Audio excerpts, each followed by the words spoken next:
நேர்கள் மீண்டும் உங்கள் அனைவரையும் வெளிச்சத்தில் வரவேற்கிறோம். இன்றைய வெளிச்சம் தொடர்ச்சியாக பல விடயங்களை நாங்கள் உரையாடி கொண்டிருக்கிறோம். தாயகத்தில் வந்திருக்கக்கூடிய 4 சிவில் சமூகத்தினுடைய மூத்த தலைவர்கள். ஒருவர் யாழ் பல்கலைக்கழகத்தின் முன்னாள் பேராசிரியர், ஓய்வு நிலை தகநிலை பேராசிரியர் என்று அவரை குறிப்பிட்டார். இன்னும் பொருத்தமாக இருக்கும் பேராசிரியர் சிகா சிட்டம்பலம் அவர்கள். அத்தோடு முஸ்லிம் சமாதான செயலகத்தினுடைய பணிப்பாளரும் வழக்கறிஞருமான AM ஃபாயிஸ் அவர்கள். அத்தோடு கிழக்கு பல்கலைக்கழகத்தின் முன்னாள் உபவேந்தரம், பேராதனை பல்கலைக்கழகத்தின் முன்னாள் புவியியல் துறை பேராசிரியருமான பேராசிரியர் மாசே மூக்கையா அவர்கள். அத்தோடு புரொஃபசர் பேராசிரியர் சீலன் கதிர்காமர் அவர்கள். இவர்கள் யாழ்ப்பாண பல்கலைக்கழகம் மற்றும் கொழும்பு பல்கலைக்கழகத்தின் வரலாறு மற்றும் சர்வதேச உறவுகள் துறை தொடர்பான பேராசிரியராக பணியாற்றியவர். இவர்களோடு நாங்கள் சமகாலத்தில் இருக்கின்ற சூழல் பற்றி உரையாடிக் கொண்டிருக்கிறோம். ஒரு விடயத்தை தெளிவாக இந்த இடத்தில் சொல்வது பொருத்தமாக இருக்கும். ஒவ்வொருவரும் தங்களுடைய சூழல், தங்களுடைய வரம்புகள் என்பவற்றுக்கு அமைய தங்களுடைய கருத்துக்களை வெளிப்படுத்துகின்றார்கள். ஜனநாயகம் என்பது ஸ்ரீலங்காவை பொறுத்தவரையில் புத்தகத்தில் இருந்தாலும் நடைமுறையில் மிகப்பெரிய அளவில் இல்லை என்கின்ற காரணத்தினால் தங்களுடைய பாதுகாப்பு, தங்களுடைய அரசியல் சூழல் போன்ற விடயங்களை கருதித்தான் எங்களோடு கலந்து கொண்டிருந்த பலரும் கருத்துக்களை சொல்கின்றார்கள். அதே தகுதியினை, அதே ஆதரவினை இந்த எங்களுடைய அதிதிகளுக்கும் நாங்கள் வழங்கிக் கொண்டிருக்கிறோம். அந்த அடிப்படையில் கருத்துக்கள், உணர்வுகள் ஒன்றாக இருக்கும், கருத்துக்கள் சட்டத்துக்கு உட்பட்டு இருக்கும். நாங்கள் பேராசிரியர் மூக்கையா அவர்கள், உங்களோடு நாங்கள் கல்வி பற்றி உரையாடியாக வேண்டும். இப்போது நாங்கள் அநேகமாக கதைக்கின்றோம், இந்த தமிழ் சமூகம் இந்த போரினாலும் இன்னும் பல்வேறு காரணங்களினாலும் நலிந்து போய் கிடக்கிறது. அதனை மீள எழுந்து நிற்பாட்டு வைக்க வேண்டும் என்று சொன்னால் அதற்கான கல்வி என்பது மிக முக்கியமானதாக கிடக்கிறது.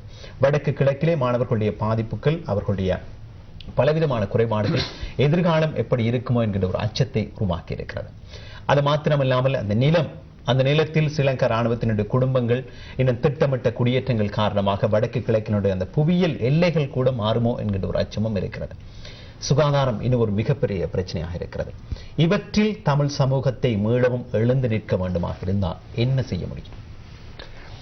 இதுவரை காலம் இலங்கையிலே தமிழ் குழுக்கள், பிரிவுகள், சமூகங்கள், தமிழ் பேசும் மக்கள் என்ற வரையறைக்குட்பட்ட அனைவருமே தங்களுடைய வீடு, இடம், நிலம் பற்றி யோசித்தார்களே ஒழிய அதே அளவுக்கு அவர்கள் தங்களுடைய மனித வளமானது ஒரு சிறந்த நிலையினை அடைய வேண்டும், அது ஒரு முழுமையான வளர்ச்சியினை அடைய வேண்டும் என்பதிலே எந்த அளவுக்கு ஆர்வம் காட்டினார்கள் என்பதில் சில முரண்பாடான கருத்துக்கள் உள்ளன.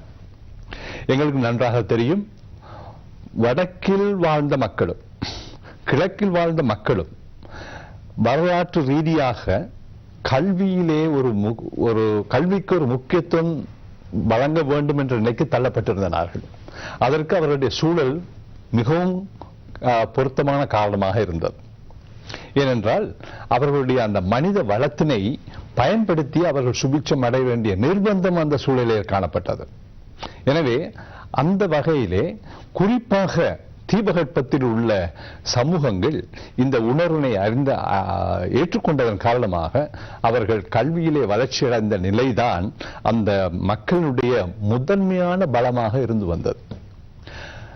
அதனைத் தொடர்ந்துதான் நாங்கள் மிகவும் இலகுவாக கூறுவதனால இந்த தமிழ் இலங்கையிலே காணப்பட்ட இந்த யுத்தத்திற்கான அடிப்படை காரணம் என்னவென்றால் மிகவும் இலகுவாக பலரும் கூறிக்கொள்ள வேண்டிய விஷயம், பல்கலைக்கழகத்துக்கு இவர்களை அனுமதிக்குவதிலே ஏற்பட்ட சில தடைகள் தான் முதன்மை காரணமாக இருந்தது என்று கூறுவார்கள்.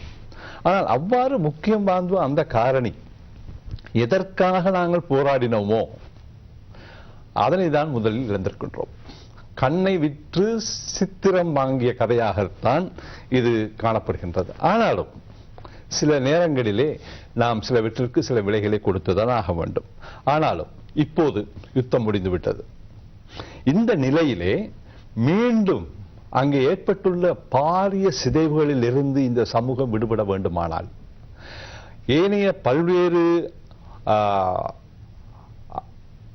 தேவைகளுக்கு முன்னால் முதன்மையாக நாங்கள் முக்கியத்துவப்படுத்தி விருத்தி செய்ய வேண்டிய துறை கல்வித்துறையாகும். ஒரு காலத்திலே அனைவரும் அறிந்த ஒரு விஷயம், பல்கலைக்கழகத்திற்கு நுழைவதற்கான இந்த தரப்படுத்தல் அல்லது மாவட்ட முறையிலான அனுமதி முறை என்பதற்காக எதிர்த்து போராடியவர்கள் சிறுபான்மை தமிழர்கள், சிறுபான்மை இனத்தவர்கள். ஆனால் இப்போதைய நிலைமை மிகவும் பரிதாபகரமான நிலை. அந்த தரப்படுத்தலையும் அந்த மாவட்ட ரீதியான தெரிவு முறையினையும் கேட்க வேண்டிய நிலைக்கு இந்த தமிழ் மக்கள் தள்ளப்பட்டிருக்கிறார்கள். காரணம், அங்கே உள்ள கல்வி வசதி முறைகளும் மாணவர்களுடைய கல்வி கற்பதற்கான வாய்ப்பு வசதிகளும் கணிசமான அளவுக்கு வீழ்ச்சியடைந்துள்ளது.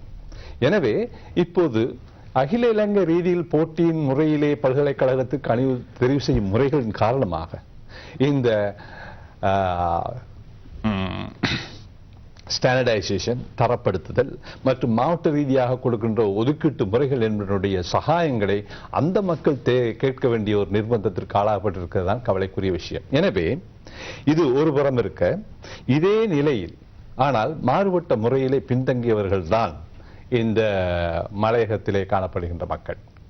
அவர்கள் எப்போதுமே ஒரு காலத்திலே இந்த தரப்படுத்தல் காரணமாக ஓரளவு முன்னேற்றத்தை கண்டிருந்தாலும் கூட துரதிருஷ்டவசமாக பொருளாதாரத்திற்கு இப்போது முதுகெலும்பாக கொண்டு வரப்பட்ட புதிய கொள்கை, உலகமயமாக்கல், தாராள வர்த்தக பொருளாதாரம் போன்ற என்பன எல்லாம் அந்த மக்களுடைய கல்வி நோக்கிய முன்னேற்றத்தினை மறுபுறத்திலிருந்து சீர்குலைப்பதாக உள்ளது. இத்தகைய பின்னணியிலே மிகவும் பின்தங்கிய நிலையில் காணப்படுகின்ற மலைய கல்விக்கும் இப்போது ஒரு புத்துணர்வு அளிக்க வேண்டியதும் ஊக்கப்படுத்த வேண்டியதும் வலுப்படுத்த வேண்டிய நிர்பந்தங்களும் காணப்படுகின்றன. இதுவரை நான் இப்போது பேசியதெல்லாம் பல்கலைக்கழக கல்வியினுடைய குறைபாடு பற்றி தான் பேசினேன். ஆனால் சாதாரண பொதுக்கல்வியை பொறுத்தாலும் கூட அது இலங்கைக்கு காணப்படுகின்ற பொதுவான குறைபாடு. இலங்கையினுடைய மொத்த தேசிய வருமானத்திலே மிக குறைந்த அளவு ஏனைய துறைகளுக்கு கொடுக்கின்ற முக்கியத்துவம் இல்லாத அளவுக்கு இந்த கல்விக்கும் சுகாதாரத்திற்கும் ஒதுக்கீடு செய்வது மிகவும் கவலைக்குரிய இன்னொரு விஷயமாகும். எனவே பொதுவாக இது இலங்கைக்கே உள்ள ஒரு பொதுவான ஒரு குறைபாடு என்றாலும், குறிப்பாக இந்த சிறுபான்மை இனத்தவர் வாழ்கின்ற பகுதிகளில் எல்லாம் அவர்கள் கல்வியிலே மிகவும் பின்தங்கி இருப்பதும், உயர்நிலையில் இருந்தவர்களும் வீழ்ச்சியடைந்திருக்கிறார்கள், என்றும் தாழ்நிலையில் உள்ளவர்களும் தொடர்ந்தும் தாழ்நிலையிலேயே இருக்கிறார்கள் என்பதெல்லாம் இப்போது எமது கவனத்தில் கொண்டு வர வேண்டிய விஷயம். இதற்கான பல தலையீடுகளில், இதற்கான சில சீர்படுத்துதலில், இதனை உயிர்ப்பிப்பதில், இதனை சீர்படுத்துவதில் பல சாராரும் இது தனியே அரசாங்கத்தினால் மாத்திரம் இப்போதைய நிலையிலே சீர்படுத்த முடியும் என்பது எனது கருத்தல்ல. ஒரு மிகச் சுருக்கமான கேள்வி வருகிறது பேராசிரியர். உண்மையில் ஒரு நீண்ட விளக்கத்தை குறுக்கிடுவதற்கு மன்னிக்கப்பட்ட இப்போது புலம்பெயர் தமிழர்களிலும் பல்வேறு துறைகளில் நிபுணத்துவம் வாய்ந்தவர்கள், கல்வித்துறையில் முன்னேற்ற பலரும் இருக்கிறார்கள்.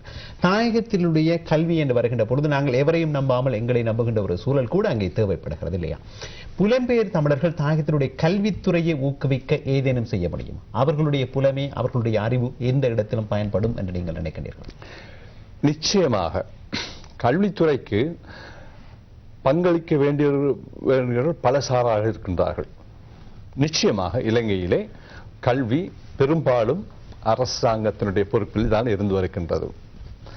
மக்களுடைய கல்வி தரத்தினை உயர்த்தி மக்கள் வளத்தை உயிர்ப்பிக்க வேண்டியது அரசாங்கத்தின் முக்கிய பொறுப்பு. அதற்காக தனியார் துறையினரோ சமூகங்களோ தங்களை அதிலிருந்து அந்நியப்படுத்திக் கொள்ளக்கூடாது. ஏனென்றால் இது ஒரு பாரிய முயற்சி. இது அனைத்து மக்களுடையதும் தொழில்திறன், கல்வித்திறன் என்பவற்றை வலுப்படுத்த வேண்டிய விஷயங்கள். இந்த வகையிலே அனைத்து சாராரும் அவரவர்களுடைய பாணியிலே அவரவர்களிடம் இருக்கின்ற பலங்கள், அவர்களுடைய வளங்கள் என்பவற்றை தனிப்பட்ட வகையிலும் சரி, அல்லது குழுக்களாகவும் சரி, அல்லது ஒன்றியங்களாகவும் சரி, அவர்கள் எந்த அளவு என்பது முக்கியமல்ல, அதில் ஈடுபாட்டுடன் தங்களிடம் இருக்கின்ற வளங்களை பகிர்ந்து கொள்ளக்கூடிய ஒரு அணுகுமுறையும், அதற்கான அவர்களுக்கிடையான கலந்தாலோசனை மற்றும் அந்த களத்திலே இருக்கும் நிறுவனங்கள், அமைப்புகளுடனான கலந்த ஆலோசனையின் பேரில் பல்வேறான வகையிலே அவர்கள் பங்களிக்க முடியும். உதாரணமாக சொல்கின்றேன், பெரிய அளவான பங்களிப்பை மாத்திரம் மனதில் கொள்ளாது, ஒருவருக்கொருவர், உதாரணமாக இங்கே வளர்ச்சியுற்ற நாடுகளிலே வந்தவர்கள் தங்களுடைய அடிப்படை திறன்களோடு பல்வேறு புலமைகளையும் வளர்த்துக் கொண்டிருக்கிறார்கள்.